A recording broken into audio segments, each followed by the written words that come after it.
where your treasure is, there will your heart be also. God has hidden unlimited treasures in His Word. Every time we open it, we can discover a new treasure, or admire an old one. What will we find today? Let's dig in. Here's Carla Early with Treasure Hunt in the Word.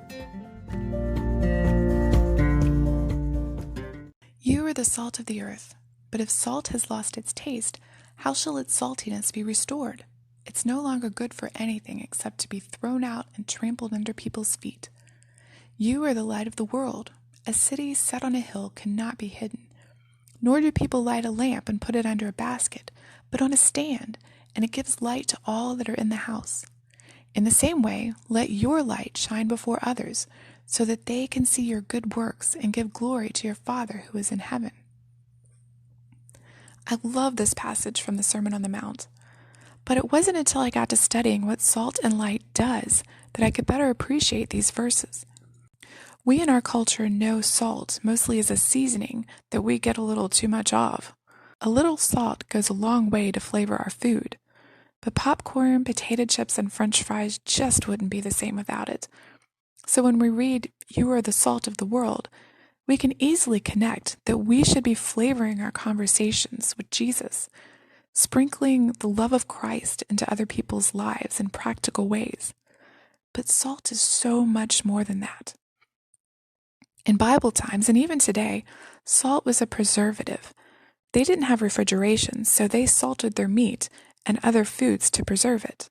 Salt would kill the bacteria and keep moisture from letting the meat rot. Salt made it possible to eat. We as Christians are salt, preserving our world, keeping it from rotting. Are we doing our job?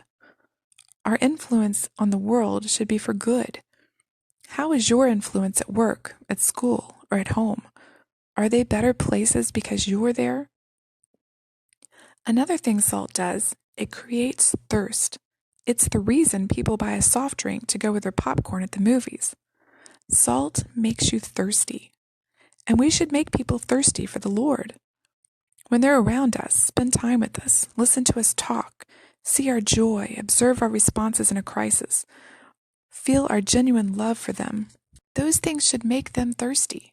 They should want to know why you're different, want what you have, long for that peace and joy they see in you. They might think you're a little strange, but it might be a strange that they wouldn't mind having some of themselves. Another thing salt does is it brings healing. Anytime I have a sore in my mouth, I hold some salt on it.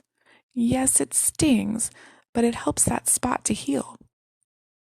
We should be like that to the world. When we see a wrong done, we should stand up for right. When we see a hurting heart, we should provide comfort and love, pointing them to Jesus who can heal them.